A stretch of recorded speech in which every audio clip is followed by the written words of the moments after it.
आप देख रहे हैं द राइट न्यूज और मैं हूं रोहित भट्ट। फिर से एक बार इस हफ्ते एक और शख्सियत आपके सामने लेके आए हैं। विषय वही है, पॉपुलेशन जो हमारी कश्मीरी पंडितों की दिन ब दिन घटती जा रही है। उसके ऊपर एक गंभीर विषय पे बात करने के लिए हमारे साथ आज किंगसी भारती जी हैं, जो कि रिनोन्ड एक्टर हैं और वेटरन जर्नलिस्ट हैं और सोशल एक्टिविस्ट हैं। सब लोग इन्हें जानते हैं, लेकिन हमने सोचा क्यों ना इनसे भी बात इस विषय पे की जाए।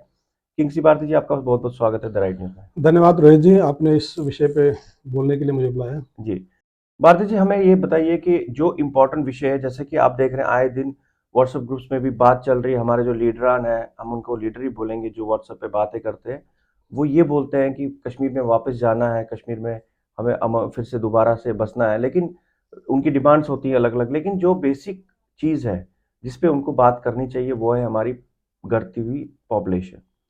उसके ऊपर उनका ध्यान नहीं जाता है, उसके ऊपर किसी ने आज तक बात नहीं की है। तो हमने इस मिशन को आगे ले रहे हैं, हम कोशिश कर रहे हैं कि सब लोग इस पे बात करें। तो आज हमने आपको इनवाइट किया है इस पे बात करने के लिए। तो क्या लगता है आपको कि वाकई में पॉपुलेशन कम हो रही है कि ये एक वहम है? नहीं, जैसे रोहित जी, अगर आप हम्म, देखेंगे कश्मीरी पंडितों का जब से विस्थापन हुआ है हम्म, या निष्कासन जब से हुआ है, तब से हमारी जो पॉपुलेशन है वो लगातार कम होती जा रही है। और जो लोग इस बात को अभी इस वक्त समझ नहीं रहे हैं, या आप जैसे नेताओं की बात कर रहे हैं, खैर वो तो एक पॉलिटिकल उनका एक एजेंडा होता है।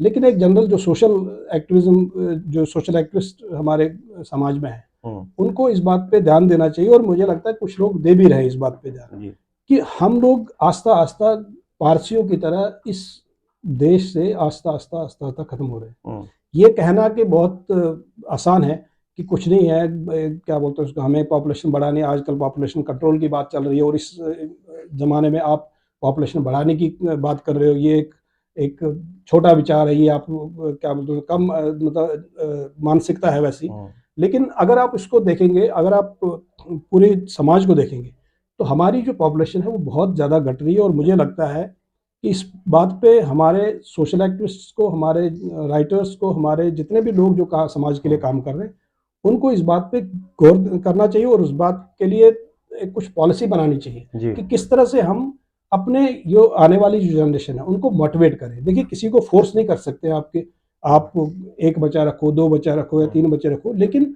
एक कैंपेन जब नैरेटिव तैयार किया बिल्कुल, जाता है, तो मुझे लगता है कि उसका इफेक्ट आता है। और हमारी जो आने वाली जनरेशन है, ये उसका कसूर नहीं, या उनके पेरेंट्स का भी कसूर है, हम्म, क्योंकि वो उनको उसी हिसाब से उन्होंने उनको पाला है। अगर आप देखेंगे हमारे समाज में, हम जब भी, हमारा एक मोटिव होता है कि बच्चा 12th करे, 12th के बाद इंजीनियरिंग करे, इंजीनियरिंग के बाद वो बाहर सेटल हो जाता है। उसके बाद वो 4-5 साल उसको लग जाते हैं अपने आप को सेटल करने में, और जब तक वापस आता है जी, तब तक वो 30 क्रॉस कर चुका होता है। जबकि 30 क्रॉस करने के बाद फिर अगर वो शादी करेगा, तो नॉर्मली एक आजकल को जो मॉडर्न ज़माने की जी, एक सोच है, फिर वो सोचते हैं कि थोड़ी देर हम एंजॉय करेंगे लाइफ को, बिल्कुल, कि एकदम से बच्चों का बोझ क्यों पाले। तो आप जब 35 तक पहुंच जाते हैं, तो फिर उसके बाद आपके बच्चे होते हैं, फिर आपका एक मन होता है कि यार अब दो बच्चे कहाँ पालेंगे। हम्म, लेकिन इसके लिए मुझे लगता है कि हमें एक सीरियसली सोचना चाहिए। और मैं आपको एक बात बताऊं, वेस्टर्न कंट्रीज में ये भी एक प्रॉब्लम है। इस प्रॉब्लम को वहाँ पर जो सोशल साइंटिस्ट हैं उन्होंने इसको देखा हुआ है।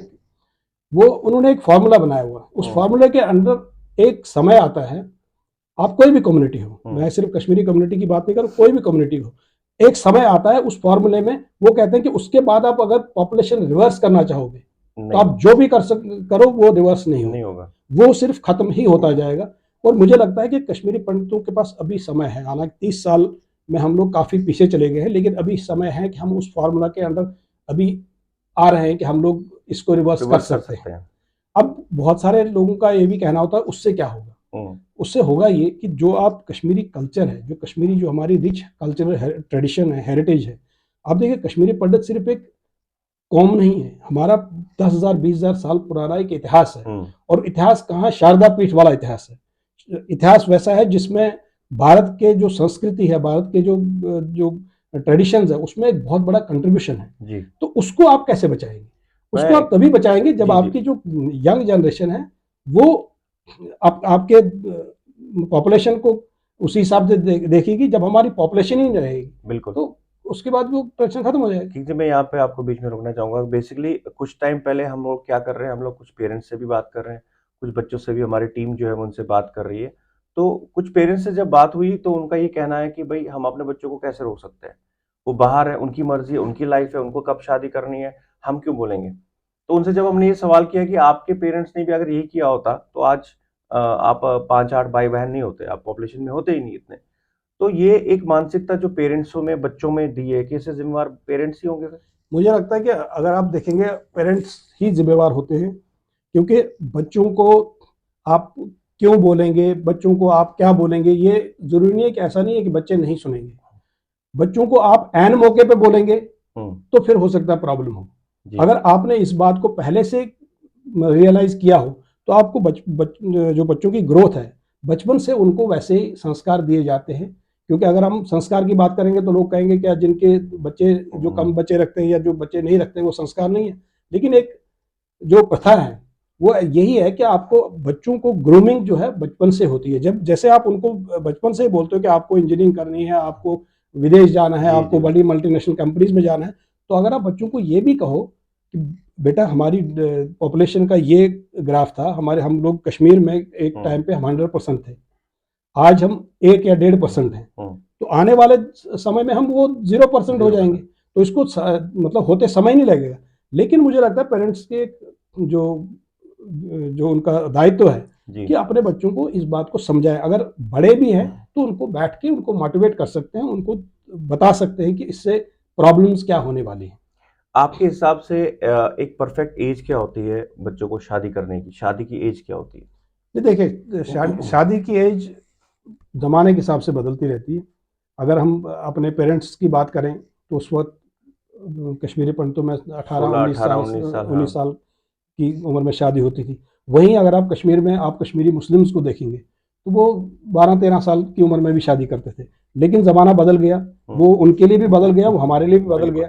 लेकिन फिर भी मतलब एज आप डिटरमाइन नहीं कर सकते हैं, क्योंकि क्या होता है कि जब आपका बच्चा कॉलेज से निकला, फिर वो कोई पोस्ट ग्रेजुएशन कर रहा है, कोई इंजीनियरिंग कर रहा है, कोई उसके बाद नौकरी ढूंढता है। लेकिन फिर भी मुझे लगता है अगर नॉर्मल एज हम देखेंगे 25-26 साल नॉर्मल होनी चाहिए। लेकिन आज के समाज में हम उस चीज़ को मतलब एक फोर्स नहीं कर सकते। लेकिन फिर भी कोशिश ये करनी चाहिए कि 30 से पहले पहले शादी हो जाए। शादी हो जाए। और उसके बाद ये भी एक जो क्योंकि लेट मैरिज का हमारे कम्युनिटी में ज़्यादा बहुत ज़्यादा प्रॉब्लम है। तो लेट मैरिज की वजह से ही हमारी जो है बच्चे भी लेट होते हैं, और फिर उसी वजह से उसका अगला कारण ये होता है कि अब एक बच्चा हो गया, अब एज भी हो गई है, अब रहने दो। तो उसका दोनों चीज़ों पर असर पड़ता है, आपके बच्चों की सेहत पे भी असर पड़ता है, आपकी पॉपुलेशन पे भी असर पड़ता है, और आपके कम्युनिटी का जो ट्रेडिशन है वो वहीं पर रुक जी। जाता है। किंग जी, आप ये बताइए कि जो इंटरकास्ट मैरिज है, क्या उसका भी योगदान है इस चीज़ को करने में? क्योंकि इंटरकास्ट मैरिज से भी जब हम कश्मीर से 90s के बाद जम्मू आए तो वो चीज़ें बहुत बढ़ गई। तो पहले शायद एक ही सीमित कम्युनिटी थी, लेकिन जब ये अलग-अलग स्टेट्स में शादियाँ होने लगी, तो क्या इसका भी इम्पैक्ट है इसमें?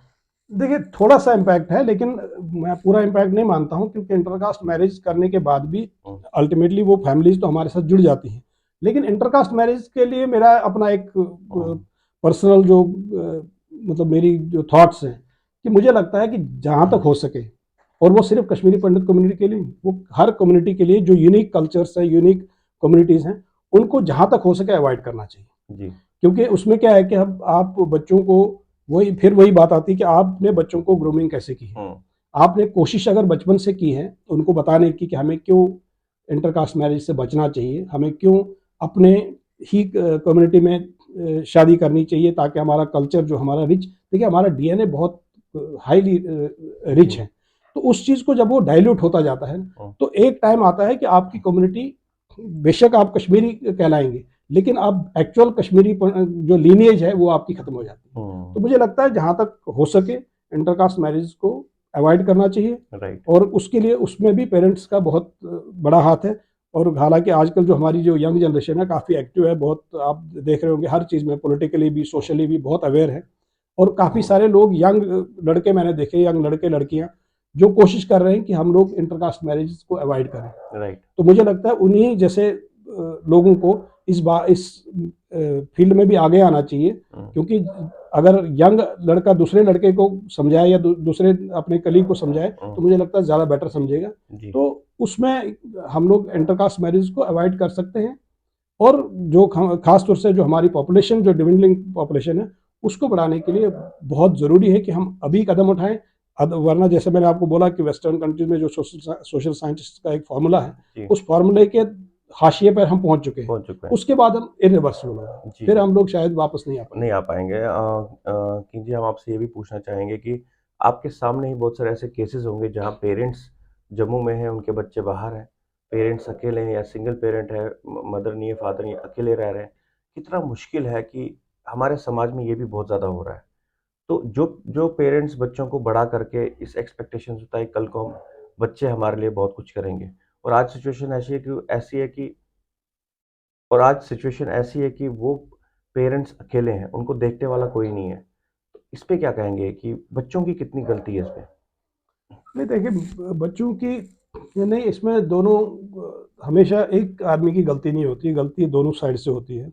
और मैं फिर हमेशा फिर उसी बात पे आऊँगा कि ग्रूमिंग पे कहीं न कहीं हुँ, हम लोग जो हम लोग बचपन से उनको ग्रूम करते हैं, उनको अगर हम जो इमोशंस हैं, इमोशनल रिलेशनशिप्स क्या होते हैं और किस तरह से हमें अपने पेरेंट्स का भी ख़्याल रखना चाहिए, वो अगर हम उस चीज़ को शुरू से नहीं बताते हैं, तो आगे जाके उनको वो इमोशन कट हो जाता है, वो ज़्यादा हुँ, रहता नहीं है। राइट। लेकिन उसका अगर आप देखेंगे, उसमें भी जो मुझे लगता है जो हमारी जनरेशन के टाइम से ही शुरू हो गया था, वो टू चाइल्ड पॉलिसी जो थी, हुँ, उसमें बच्चे 2 हैं, आपने इंजीनियरिंग या किसी और मल्टीनेशनल कंपनीज़ हुँ, में भेजा, एक आदमी अमेरिका में है, एक आदमी लंदन में है, या इवन इंडिया के ही किसी दूसरे स्टेट शहर में है, में। तो अल्टीमेटली जो पेरेंट्स हैं वो फिर अकेले पड़ जाते हैं। हुँ, तो इसमें आप बच्चों की भी गलती नहीं मान सकते हैं, क्योंकि बच्चों ने जहाँ उन्होंने अपने जॉब करना है या जहाँ पर उनका करियर है, लेकिन उसके साथ-साथ मुझे लगता है कि कलेक्टिवली ये फैमिली को सोचना पड़ता है, फैमिली को सोचना चाहिए कि हम किस तरह से अपने पेरेंट्स का भी ख्याल रखेंगे। क्योंकि ये सिर्फ़ ऐसा नहीं है कि बच्चे, हमेशा ऐसा नहीं होता कि बच्चों ने पेरेंट्स को छोड़ दिया क्योंकि उनको उनके साथ जी। इमोशनल रिलेशनशिप नहीं है। लेकिन उनकी परेशानियाँ होती हैं, लेकिन हम लोगों को इसको एक सॉल्यूशन निकालना चाहिए, और मुझे लगता है कि उसमें फिर वही बात मैं कहूँगा कि उसमें अगर हम पुराने अपने ग्रैंड पेरेंट्स की बात करें, उनके 4-4 बच्चे होते थे, 3-3 बिल्कुल, बच्चे होते थे, अगर बिल्कुल। 3 बच्चे कहीं बाहर भी गए तो एक बच्चा जिसको हम नालायक बोलते थे, वो कम से कम घर में तो रहता था। हुँ, मैं अभी आपको रिसेंटली, अगर आप समय दें, मैं आपको बताऊँ, मैं अभी जस्ट 2-3 दिन पहले एक एक आईपीएस ऑफिसर का एक लेक्चर था कहीं पर बच्चों हुँ, के लिए। एक बिहार के मुस्लिम आईपीएस, यंग मुस्लिम आईपीएस ऑफिसर हैं। जी। उन्होंने वो बता रहे थे कि उनके वो 4 भाई-बहन हैं, और 4 मतलब 3 भाई-बहन बिल्कुल सेट थे। हुँ, लेकिन जो पेरेंट्स थे वो सबसे ज़्यादा इसी पे कह रहे थे कि ये सबसे नालायक निकला। हुँ, वो 10th में फेल भी हो गया, उसके बाद उसको दोबारा एग्ज़ाम दिलवाया गया, लेकिन अल्टीमेटली वो आईपीएस ऑफिसर बन गए। तो कहने का मकसद ये है कि आप जो जब हम कहते हैं ना कि 2 बच्चे कैसे रखेंगे, 3 हुँ, बच्चे कैसे पालेंगे, तो वो जो चीज़ है ना, आप या तो धर्म पे विश्वास रखो, कर्म पे विश्वास रखो, या फिर आप टोटली मटेरियलिस्टिक हो जाओ। राइट। क्योंकि डेस्टिनी भी कोई चीज़ होती है। हुँ, मुझे लगता है कि ऊपर वाले ने, जैसे हम हमेशा कहते हैं, हमारे धर्मशास्त्र भी कहते हैं हुँ, कि ऊपर वाले ने जब भेजा है तो उसने हर आदमी की डेस्टिनेशन लिखी है। लिखिए राइट। तो हम लोग डिसाइड नहीं कर सकते कि हमने अगर 2 बच्चे रखे या 3 बच्चे रखे तो उसका तीसरे का जो फ्यूचर है वो खराब ही हो जाएगा। हुँ, तो मुझे लगता है कि इस बारे में हम लोगों को कलेक्टिवली एक समाज को भी सोचना चाहिए, और जी, समाज के जो सोशल एक्टिविस्ट्स हैं उनको सोचना चाहिए। बच्चों को, जो यंग जनरेशन है, उनको मोटिवेट करना चाहिए कि एक तो वो शादी में बहुत ज़्यादा देर ना करें, हुँ, उसके लिए पेरेंट्स भी बिल्कुल। ज़िम्मेवार हैं। हुँ, उसके बाद शादी के बाद बच्चे रखने में बहुत ज़्यादा देरी ना करें, राइट। और बच्चे भी कम से कम 2 तो तो होने मिनिमम चाहिए। होने चाहिए। यहाँ पर मैं कहना चाहूँगा, हमारे ही समाज के एक जो सोशल एक्टिविस्ट हैं, हुँ, उन्होंने भी एक फ़ॉर्मूला निकाला था, उन्होंने बहुत उसको प्रोपेगेट किया, H2 H3, अच्छा। हम 2 हमारे 3। तो मुझे लगता है कि उस जो कश्मीरी कम्युनिटी में वो चीज़ बहुत ज़रूरी है, और वो चीज़ अपनानी चाहिए, क्योंकि हम लोग जिस तरह से जिस तरफ जा रहे हैं, हुँ, तो एक समय आएगा कि हम लोग शायद कश्मीरी कम्युनिटी किताबों में रह जाए। जी, जी। H2 H3 ना ना हो, लेकिन H2 H2 तो हो जाए, तो यही कामना करते हैं हम। एक शब्द में मुझे आपका जवाब चाहिए। एक बच्चे के लिए उसका करियर इम्पोर्टेंट है या पेरेंट्स? दोनों। एक क्योंकि एक एक शब्द में जवाब चाहिए मुझे, आपके नहीं हिसाब से दोनों। नहीं, बट वो दोनों कैसे दोनों है। मैनेज करेंगे अगर दोनों है तो? आजकल वही तो प्रॉब्लम हो रही है, जब दोनों है तो वहां से पेरेंट छूट अ- जाते हैं। अगर आप देखिए हमारे जो पेरेंट्स का हम्म, जो जनरेशन है, क्या उनके पास करियर्स नहीं थे? हम्म।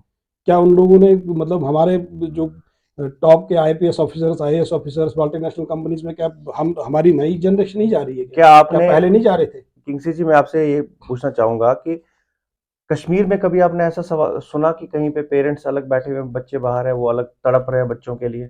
ये ऐसा अब क्यों हुआ, माइग्रेशन के मैं बाद अब वही क्यों हो आपको रहा है? बताना चाहता हूँ कि जैसे आपने जो कहा, मुझे याद है मेरे जहाँ मेरे नानके में एक फैमिली थी, हम्म, हाईली एजुकेटेड, मतलब उस समय, मेरे ख्याल से आज से काफ़ी साल हम्म, पहले, उस समय उनके दो बेटे अमेरिका में थे, जी, एक लंदन में था और एक प्रोफेसर थे वहीं पे।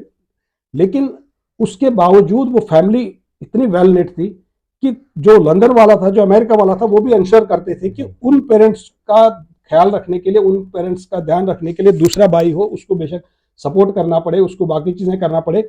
लेकिन मुझे नहीं लगता है कि मैंने अपने ग्रैंड पेरेंट्स के टाइम पे अकेले देखे। हाँ, अकेले देखे हैं, क्योंकि उस वक्त एक गांव में खासतौर से ज़्यादा चलन था कि बहुत सारे लोग होते थे जो शादियां नहीं करते थे, बिल्कुल।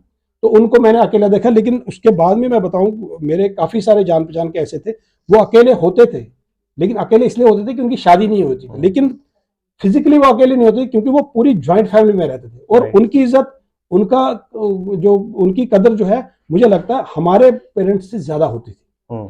तो समय के साथ समाज बदल गया है, लेकिन विचार अगर हम वहीं रखें, वो विचारों की लड़ाई है। विचारों में ये लड़ाई। ऐसा नहीं है कि करियर देखना है, कि मतलब इसका मतलब थोड़ी है कि आप पेरेंट्स के पास बैठेंगे तो करियर को आप साइड में तिलांजलि नहीं। देंगे।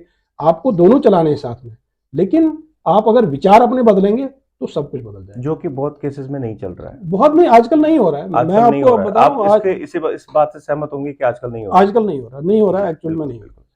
तो बहुत बहुत धन्यवाद किंगसी जी आपका, और ये मिशन हमारा चलता रहेगा, और बहुत अच्छा लगा इनसे बात करके, कुछ विषयों पे बात हुई इनसे। लेकिन मैं इनसे भी ये रिक्वेस्ट करूंगा कि ये भी इस मिशन को आगे लेके जाएं, जहां भी ये जाते हैं वहां ये इस बात को जरूर छेड़े। और साथ साथ में आप सबको फिर से एक बार बोलता हूं कि आप भी जहां जाइएगा इस बारे में जरूर बात कीजिएगा। बहुत ही गंभीर विषय है, आने वाले समय में बहुत ज्यादा प्रॉब्लम हो रही है। मैं बात करूंगा एज ए उम्मीद, हम लोग काम कर रहे हैं, हम अपने कल्चर के लिए बहुत काम कर रहे हैं, हम डॉक्यूमेंटेशन कर रहे हैं, लेकिन वो कल्चर की डॉक्यूमेंटेशन कल को देखने वाला कोई नहीं होगा। हमारी नेक्स्ट जनरेशन देख ही नहीं सकती, तो हमारा फायदा क्या है ये काम करने का? तो इसलिए आप सबसे रिक्वेस्ट है कि आप इस लड़ाई में शामिल हो जाइए और इस मिशन को आगे लेके जाइए। बहुत बहुत धन्यवाद। नमस्कार।